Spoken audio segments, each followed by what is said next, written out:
کہ مسلمانوں کو مدینے میں بھی امن و امان سے نہ بیٹھنے دیا جائے۔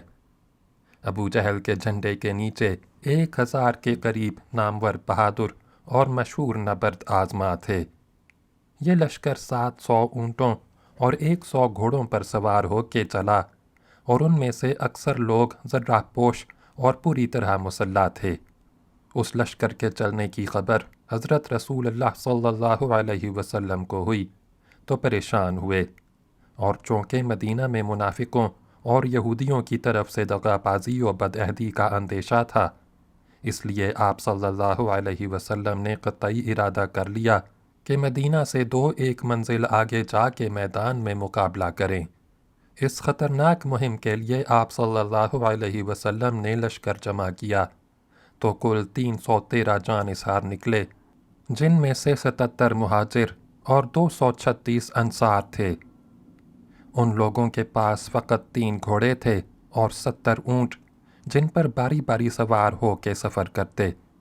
لڑائی کا سامان بھی ایسا ہی ناقص تھا۔ 313 جواں مردوں میں سے فقط 3 کے پاس زرہیں تھیں، اور ہتھیار بھی نہایت ہی ناقص تھے۔ اس کمزوری کے خیال سے مسلمانوں کی ایک جماعت لڑنے کے خلاف تھی، لیکن کہتے ہیں کہ پیغمبر صلی اللہ علیہ وسلم کو خدا نے یقین دلا دیا کہ فتح مسلمانوں ہی کو حاصل ہوگی۔ اس دوران میں سردار قافلہ قریش ابو سفیان کا ایک قاصد ابو جہل امیر لشکر کے پاس پہنچا کہ قافلہ سمندر کے کنارے کنارے سفر کر کے خیریت سے مکہ پہنچ گیا، اس لیے لڑائی اور فوج کشی کی ضرورت نہیں۔ مگر ابو جہل نہ مانا اور قسم کھانے لگا، جب تک ہم مقام بدر میں 3 دن ٹھہر کے جشن نہ منا لیں واپس نہ ہوں گے۔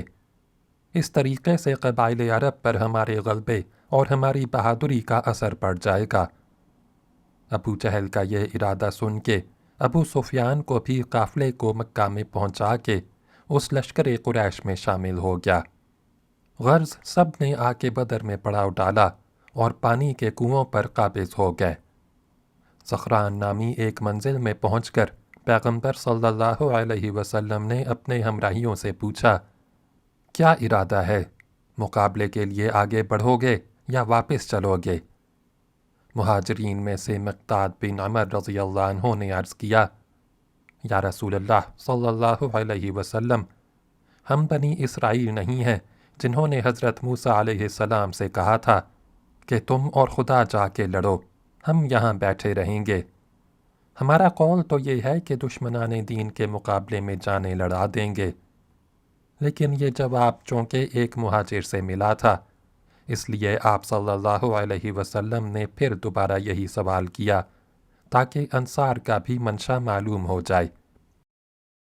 اس رمز کو سمجھ کے انصار کے سردار سعد بن معاذ نے جوش کے ساتھ کہا، ہم آپ کے ساتھ پیمان وفا کر چکے ہیں، اس لیے ہر حال میں آپ کے ساتھ رہیں گے۔ دشمن کیا چیز ہیں؟ اگر آپ فرمائیں تو آپ کے ساتھ ہم سمندر میں پھانس جانے کو بھی تیار ہیں۔ اصحاب کے دونوں جانباز گروہوں کا یہ جواب سن کر آپ صلی اللہ علیہ وسلم خوش ہوئے اور آگے کوچ کیا۔ بدر میں پہنچے تو معلوم ہوا کہ ٹھہرنے کی جو جگہ ہے اس پر قریش نے قبضہ کر لیا اور پانی بھی انہی کے قبضے میں ہے۔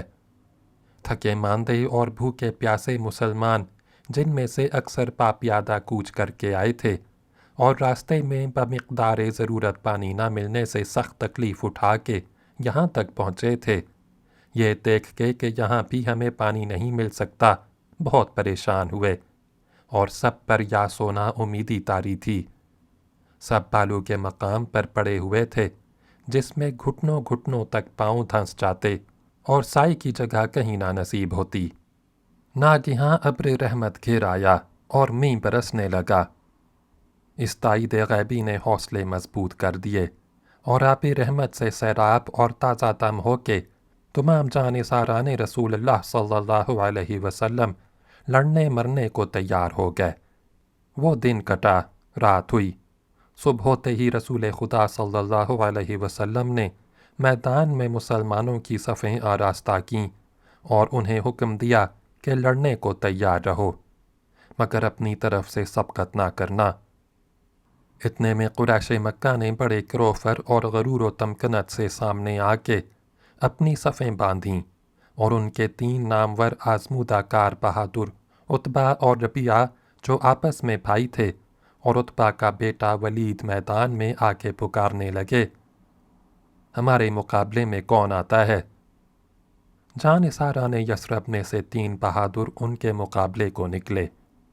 انہیں دیکھ کر عتبہ نے پکار کے کہا، محمد، ان یثرب کے کسانوں پر ہم کیا ہاتھ اٹھائیں گے؟ ہمارے مقابل ہمارے قریشی بھائیوں کو بھیجو۔ یہ سن کے پیغمبر صاحب صلی اللہ علیہ وسلم نے اپنے 2 چچاؤں حمزہ اور عبیدہ بن حارث عبد المطلب اور اپنے ابن عم و داماد علی مرتضیٰ رضی اللہ عنہ کو میدان میں جانے کی اجازت دی۔ یہ تینوں بزرگ فوراً نکلے اور اپنے حریفوں پر حملہ کیا۔ علی رضی اللہ عنہ نے ولید کو، حمزہ رضی اللہ عنہ نے عتبہ کو اور عبیدہ رضی اللہ عنہ نے ربیعہ کو قتل کیا، مگر عبیدہ خود بھی زخمی ہو کے گرے اور میدان سے اٹھا لائے گئے۔ قریش کو اپنے تینوں نامور شجاعوں کے مارے جانے کا بڑا صدمہ ہوا اور طیش میں آ کے سب نے ایک ساتھ حملہ کر دیا۔ مسلمانوں نے بڑے استقلال سے اس حملے کو روکا اور نہایت ہی خون ریز لڑائی ہونے لگی۔ علی المرتضیٰ رضی اللہ عنہ، جن کی عمر 21 سال سے زیادہ نہ تھی، دشمنوں کے لشکر میں اس طرح گھس پڑتے جس طرح شیر بھیڑوں کے گلے میں گھستا ہے۔ انہوں نے دشمنوں کی صفیں درہم برہم کر دیں اور قریش کے نامی اور تجربہ کار شجاعوں کو چن چن کے قتل کر ڈالا۔ ایسی ہی شجاعت حمزہ، زبیر بن عوام، ابو دجانہ انصاری رضی اللہ عنہم اجمعین نے دکھائی۔ اب ابو جہل نے اپنے قبیلے والوں کے ساتھ مسلمانوں پر ایک نہایت ہی سخت حملہ کیا۔ اس کی یہ یورش دیکھ کے پیغمبر صلی اللہ علیہ وسلم نے خداوند کریم کی درگاہ میں ہاتھ اٹھا کے دعا مانگنا شروع کی کہ خداوند اپنا وعدہ پورا کر، بار الہی مسلمانوں کی یہ تھوڑی سی جماعت بھی نہ رہی تو پھر دنیا میں تیری خالص عبادت کرنے والا کون رہے گا؟ یہ دعا آپ صلی اللہ علیہ وسلم دیر تک خضوع و خشوع کے ساتھ درگاہ رب العزت میں کرتے رہے، اور یکا یک ایسا معلوم ہوا کہ جیسے آسمان سے فرشتوں کی فوج مسلمانوں کی کمک کو آ پہنچی، اور آپ صلی اللہ علیہ وسلم نے جوش مسرت کے ساتھ فرمایا، عن قریب انہیں شکست ہوگی اور یہ بھاگ کھڑے ہوں گے۔ یکا یک ہوا کہ چند چھونکے چلے جنہوں نے اہل مکہ کے منہ پھیر دیے۔ ساتھ ہی مسلمان اپنے پیغمبر صلی اللہ علیہ وسلم کا وعدہ سن کے دشمنوں پر ٹوٹ پڑے۔ 2 انصاری بھائی معاذ اور معوذ ابو جہل پر جھپٹے۔ معاذ کی تلوار نے ابو جہل کی پنڈلی کاٹ کے جدا کر دی، مگر ابو جہل کے بیٹے اکرمہ نے اس کے انتقام میں معاذ کے شانے پر تلوار کا ایسا بھرپور ہاتھ مارا کہ ہاتھ کٹ کے جھولنے لگا، جسے انہوں نے پاؤں سے دبا کے جدا کیا اور الگ پھینک دیا، اور پھر اسی شجاعت سے لڑنے لگے۔ اتنے میں معاذ کے بھائی معوذ نے اپنی تلوار سے ابو جہل کا کام تمام کر دیا اور اس کا فتنہ ہمیشہ کے لیے مٹ گیا۔ اب قریش مکہ میں ہلچل پڑی ہوئی تھی، آگے بڑھنا چاہتے تھے مگر قدم پیچھے پڑتا۔ ان کے تمام نامور اور دعوے کے مرد میدان مارے جا چکے، آخر بدحواس ہو کے بھاگے، اور مسلمانوں نے بڑھ بڑھ کے انہیں مارنا اور اسیر کرنا شروع کیا۔ قریش کا سارا غرور خاک میں مل گیا۔ ان کے 70 نامی گرامی سردار مارے گئے اور 70 اسیر ہو گئے۔ جو کچھ مال و اسباب اور سامان جنگ لائے تھے مسلمانوں کے ہاتھ لگا۔ رسول خدا صلی اللہ علیہ وسلم نے عام عادت عرب اور اس عہد کے اصول جنگ کے خلاف مسلمانوں کو حکم دیا کہ اسیران جنگ کے ساتھ بہت اچھا سلوک کیا جائے اور ان کو کسی قسم کی تکلیف نہ ہو۔ جانثاران رسول اللہ صلی اللہ علیہ وسلم نے ویسا ہی کیا۔ کوئی سگے بھائی کے ساتھ ایسا سلوک مشکل سے کرے گا جیسا انہوں نے دشمن قیدیوں کے ساتھ کیا۔ چنانچہ انہی اسیروں میں سے ایک کے سچے سلوک کا اقرار خود اپنی زبان سے ان لفظوں میں کرتا تھا کہ خدا مدینے والوں کا بھلا کرے، ان جوان مردوں نے ہمیں سوار کیا اور آپ پیدل چلے، ہمیں گیہوں کی روٹی کھلائی اور آپ خالی خرمے کھا کے پڑ رہے۔ بدر کی اس لڑائی کے بعد مسلمان 3 دن تک وہیں فروکش رہے۔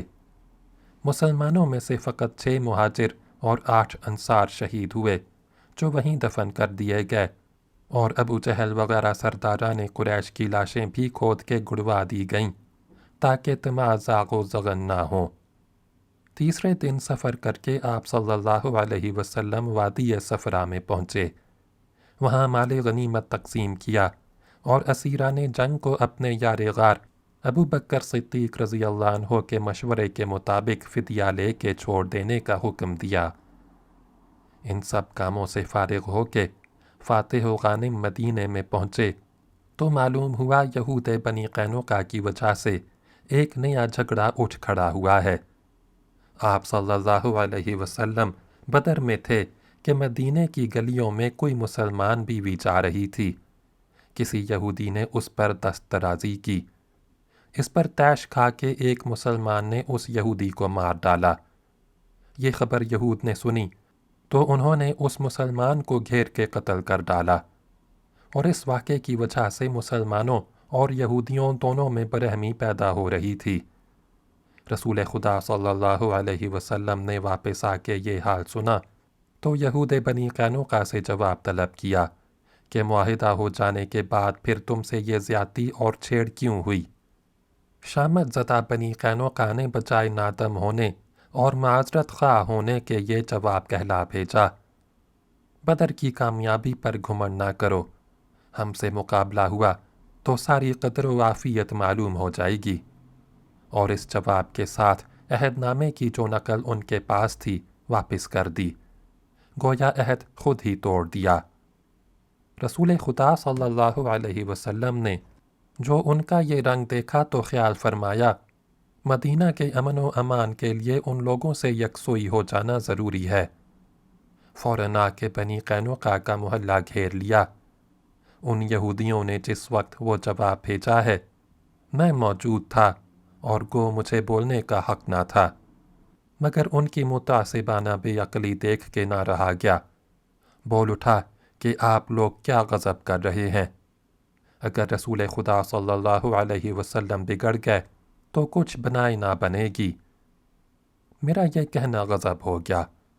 خود ایوب نے جو سب سے زیادہ اس بات کا خواستگار تھا کہ مسلمانوں اور یہودیوں میں جو معاہدہ ہوا ہے فسخ ہو جائے، بگڑ کے میری طرف اشارہ کیا اور کہا، لو اور سنو، عیسیٰ آیا ہے کہ اپنے طرفدار کی حمایت کرے۔ اس کے یہ کہتے ہی مجھے چاروں طرف سے مار پڑنے لگی۔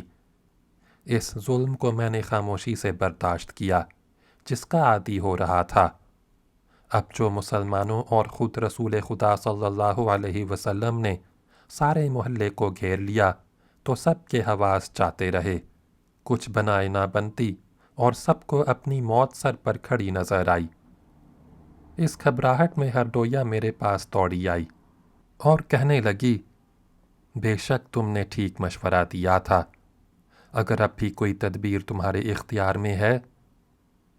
میں بولا، تدبیر تو بہت ہی آسان ہے، مگر تمہاری سسرال والے منظور کیوں کرنے لگے؟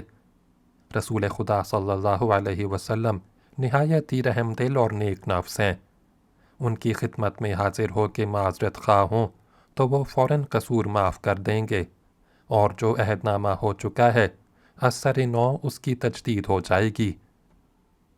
ایوب چاہتے ہیں کہ یہ عہد نامہ فسخ ہو جائے تاکہ انہیں میری شرط پوری کرنے میں آسانی ہو۔ ہردویا نے کہا، وہ تو خدا جانے یہ شرط پوری کر سکیں یا نہ کر سکیں، لیکن بنی قینوقا پر جو آفت اس وقت نازل ہوئی ہے اس کی کیا روک ہوگی؟ میں نے کہا۔ ہردویا بولی، ہمارے تمام ہم مذہب سرداروں اور ایوب کا یہ خیال ہے کہ محمد ہمیں کوئی نقصان نہیں پہنچا سکتے، اور اگر انہوں نے ہمیں ضرر پہنچانے کا ذرا بھی ارادہ کیا تو خیبر اور فدق اور اطراف وادی القریٰ کے سارے اسرائیلی اٹھ کھڑے ہوں گے اور انہیں اپنے آپ کو بچانا مشکل ہو جائے گا۔ اس کے جواب میں میں نے کہا، تو پھر وہ جو مناسب جانے کریں، مجھ سے نہ پوچھئے۔ آخر یہود نے پیغمبر صاحب صلی اللہ علیہ وسلم سے دریافت کیا کہ آپ کیا چاہتے ہیں؟ جواب یہ ملا کہ تم سب دین اسلام قبول کرو تاکہ تمام اہل مدینہ ہم مذہب و ہم عقیدہ اور ہم خیال و ہم غرض ہو جائیں۔ اس جواب نے یہود کے حواس درست کیے اور کوشش کرنے لگے کہ کوئی درمیان میں پڑھ کے صلح کرا دے۔ آخر عبداللہ بن ابی سلول نے جو منافقوں کا سرغنہ تھا، بیچ میں پڑھ کے اس شرط پر صلح کرا دی کہ تمام یہودی بنی قینقاع اپنے اہل و عیال اور مال و اسباب کو لے کے امن و امان کے ساتھ مدینہ سے نکل کے چلے جائیں، مگر ان کی غیر منقولہ جائیدادیں اور ان کے اسلحے لے لیے جائیں گے جن پر مسلمانوں کا قبضہ ہو جائے گا۔ نتیجہ یہ ہوا کہ تمام یہود بنی قینقاع مدینہ چھوڑ کے خیبر میں چلے گئے۔ ہردویا اور اس کے ساتھ میں اور ایوب وادی القریٰ میں چلے آئے، اور میں نے سنا ہے کہ انہی یہود کے بعض خاندان بھاگ کے شام چلے گئے ہیں۔ یہاں آنے سے 3-4 روز پہلے میں تیسری بار حضرت رسول اللہ صلی اللہ علیہ وسلم کی خدمت فیض میں حاضر ہوا تھا۔ میں ایسے وقت پہنچا کہ وہ حضرت ایک جنازے کے ساتھ تشریف لیے جا رہے تھے، اور تمام معزز مسلمانان مکہ و مدینہ ہم رکاب تھے۔ وہاں سے واپس آنے کے بعد جب آپ صلی اللہ علیہ وسلم اپنی مسجد میں رونق افروز ہوئے تو فقط ایک چادر اوڑھے تھے اور کرتا جسم مبارک پر نہ تھا۔ میں نے کئی بار پھر پھر کے آپ صلی اللہ علیہ وسلم کی پیٹھ دیکھنی چاہی۔ آپ صلی اللہ علیہ وسلم شاید سمجھ گئے، خود ہی چادر اتار ڈالی اور ساتھ ہی مجھے پشت مبارک پر مہر نبوت نظر آئی، جس کے دیکھنے کا میں مدت دراز سے مشتاق تھا۔ زیارت مہر نبوت ہوتے ہی میں نے دوڑ کے اسے چوم لیا اور زار و قطار رونے لگا۔ آپ صلی اللہ علیہ وسلم نے مجھے اپنے سامنے بٹھا لیا اور میرا حال پوچھا۔ میں نے اپنی ساری سرگزشت اول سے آخر تک عرض کر دی۔ میرے حالات سن کے آپ صلی اللہ علیہ وسلم کو تعجب ہوا، خصوصاً جب اے مرشد آپ کا ذکر آیا تو حضرت رسول اللہ صلی اللہ علیہ وسلم چونک سے پڑے اور پوچھا، بصرہ کے وہ نیک نفس راہب بحیرہ اب تک زندہ ہیں؟ اور جب میں نے عرض کیا کہ وہ زندہ ہیں، آپ کے حالات سننے کو مشتاق ہیں اور انہوں نے مجھے یہاں بھیجا ہے کہ حضرت کے جو کچھ حالات معلوم ہوں ان سے ان کو مطلع کرتا رہوں، تو بہت خوش ہوئے اور فرمایا، مجھے ان کی صحبت زندگی بھر یاد رہے گی اور ان کی دعوت کا کھانا بھی کبھی نہ بھولے گا۔ اس کے بعد حضرت صلی اللہ علیہ وسلم نے میری باقی سرگزشت سنی اور اس سے اس قدر محظوظ ہوئے کہ اپنے معزز صحابہ کو جمع کر کے انہیں سنوائی، اور یہ حالات کچھ ایسے دلچسپ تھے کہ سب کو ان میں لطف آیا۔ حضرت والا، اگرچہ اس وقت تک میں نے کوئی کام بغیر آپ سے پوچھے نہیں کیا ہے، لیکن اب مجھے ان بزرگ پیغمبر صلی اللہ علیہ وسلم کی سچی رسالت اور ان کی حقیقت کا اس قدر یقین ہو گیا تھا کہ بغیر اس کے کہ آپ سے اجازت حاصل کروں ان کے ہاتھ پر ایمان لایا، اور ایمان لاتے ہی میرے دل میں جتنے شکوک و شبہات تھے سب جاتے رہے۔ الحمدللہ کہ ایک ہی گھڑی میں حضرت رسول خدا صلی اللہ علیہ وسلم کی توجہ سے مجھے علم الیقین کا درجہ حاصل ہو گیا۔ اب مجھ پر سارا رمز حقیقت و حقانیت منکشف ہے۔ جانتا ہوں کہ نجات اور زندگی سرمدی کیوں کر حاصل ہو سکتی ہے، اور گو کہ آپ کا ایک ادنا خادم ہوں، مگر دعویٰ کرنے کی جرات کر سکتا ہوں کہ حضرت کے دل میں جن شکوک کو 80 سالہ عبادت و ریاضت نہیں رفع کر سکی تھی، میں 2 باتوں میں رفع کر دوں گا۔ اب میری تمنا ہے کہ سب کو چھوڑ کے ہر وقت حضرت رسالت میں آپ صلی اللہ علیہ وسلم کے دروازے پر پڑا رہوں اور ان کی صحبت فیض سے کسی وقت جدا نہ ہوں، مگر افسوس اپنے بس میں نہیں، مجبور ہوں اور سنگ دل یہودیوں کا غلام۔ خود حضرت رسالت مآب صلی اللہ علیہ وسلم کو بھی میری مظلومی اور غلامی کا حال سن کے بڑا ترس آیا اور فرمایا، بہتر ہو کہ تم اپنے مالک یہودی سے مکاتبہ کر لو، روپے کا بندوبست کر دوں گا۔ نوٹ: عرب کے تمام قبائل اور مذاہب میں یہ طریقہ مروج تھا کہ ہر غلام کو یہ حق حاصل ہوتا کہ مالک سے اپنی قیمت مشخص کرا کے تحریری معاہدہ کر لے اور اس کے بعد جتنی مدت میں ممکن ہو وہ رقم جمع کر کے ادا کرے۔ یہ معاہدہ اکثر غلام و آقا میں چونکہ تحریری ہوا کرتا تھا، اس لیے مکاتبہ کے لفظ سے یاد کیا جاتا۔ نوٹ ختم۔ اب سب مسلمان میرے حال پر مہربان ہیں اور ان کے لطف و کرم نے مجھے یہود کی غلامی و جفا شعاری اور ان کی مار پیٹ سب بھلا دی ہے۔ یہاں لوگوں نے میرا نام سلمان رکھا ہے اور یہ نام اب مجھے تمام ناموں سے زیادہ عزیز ہے، جو سلامتی اور فلاح دنیا و آخرت کی امید دلاتا ہے۔ تو جناب والا، اب میں نہ مہبا ہوں نہ یہود کا عیسیٰ، بلکہ سلمان ہوں۔ یہ نام میرا فخر اور میرے لیے سرمایہ ناز ہے۔ اس کے بعد میں نے حضرت رسول اللہ صلی اللہ علیہ وسلم سے عرض کیا کہ اپنے آقا سے مکاتبہ کے لیے کہوں گا، شاید حضور صلی اللہ علیہ وسلم کی برکت سے وہ قبول کر لے۔ آپ صلی اللہ علیہ وسلم نے فرمایا کہ وہ ضرور قبول کرے گا۔ یہ واقعہ جنگ بدر سے 1 ہفتہ پیشتر کا ہے اور میرے سامنے حضرت صلی اللہ علیہ وسلم نے جہاد کی جو فضیلتیں بیان فرمائی تھیں، ان کو سن کے بے اختیار جی چاہتا تھا کہ اگرچہ پیر فانی اور لڑائی کے کام کا نہیں ہوں، مگر حصول ثواب اور دینی فرض کے ادا کرنے کے لیے علم اسلام کے ساتھ ضرور جاؤں، مگر افسوس میں اپنے بس میں نہ تھا۔ فتح بدر کے بعد آپ صلی اللہ علیہ وسلم جیسے ہی تشریف لائے، بنی قینقاع کا جھگڑا پیش آیا، جس کے انجام میں وہ مدینے سے نکالے گئے اور ان کے ساتھ مجھے بھی ہرڈویا اور ایوب کے ساتھ مدینہ چھوڑ دینا پڑا۔ لیکن جناب رسالت مآب صلی اللہ علیہ وسلم ہی کا شاید یہ فیض ہے کہ اب میں جو وادی القریٰ میں واپس آیا تو میرا آقا شمون، اس کی لڑکی ہرڈویا اور ان کے خاندان کے تمام لوگ مجھ پر نہایت مہربان ہیں۔ اب کوئی مجھے مارنا چاہتا ہے تو اسے روکتے ہیں اور اپنے ہم مذہبوں کے سامنے اعلانیہ میری طرفداری کرتے ہیں۔ میں نے واپس آتے ہی ہرڈویا کے معاملے میں اپنی حسن کارگزاری ظاہر کر کے مکاتبے اور اپنی آزادی کے بارے میں گفتگو کی۔ ہرڈویا تو یہ سنتے ہی شوخ اور سادہ مزاج لڑکیوں کی طرح منہ تھو تھا کر کے کہنے لگی، عیسیٰ، کیا تم ہمیں چھوڑ کے چلے جاؤ گے؟ اچھا وعدہ کرتی ہوں کہ آج سے میں نہ کبھی تم کو ماروں گی نہ ستاؤں گی، اب تو نہ جاؤ گے؟ میں، بی بی، یہ تمہاری عنایت ہے، مجھے نہ اس مار پیٹ کی شکایت ہے اور نہ مار پیٹ سے بچ جانے کی خوشی۔ میری ساری زندگی ترک دنیا اور یاد الہی میں صرف ہوئی ہے اور چاہتا ہوں کہ باقی زندگی بھی دنیا کے جھگڑوں سے آزاد ہو کے اسی دینی مشغلے میں صرف ہو جائے۔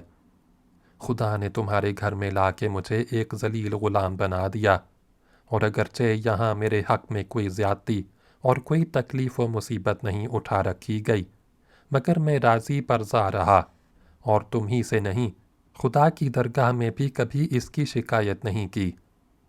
مگر اس صبر و شکر پر بھی میں اس شوق کو اپنے دل سے نہیں نکال سکتا کہ آزادی کے ساتھ اکیلا بیٹھ کے خدا کی عبادت کروں۔ شمون، بے شک تم ایسے ہی ہو جیسا کہ تم نے بیان کیا۔ ہمارے یہاں تم پر بڑا ظلم ہوا اور تم نے کبھی اف نہ کی، جس کی میں بہت قدر کرتا ہوں۔ اس کے علاوہ تم نے ہرڈویا کے معاملے میں بڑی قابلیت سے اپنا فرض ادا کیا، اور اس کے صلے میں وعدہ کرتا ہوں کہ جس دن تم 100 مسکال سونا مجھے لا کے دو گے، اسی روز سے تم آزاد ہو، اور حسب قاعدہ اس اقرار کو میں قلم بند بھی کیے دیتا ہوں تاکہ سند رہے اور تمہیں اطمینان ہو جائے۔ اس کے علاوہ یہ بھی وعدہ کرتا ہوں کہ جس روز ایوب کے ساتھ ہرڈویا کی شادی ہوگی،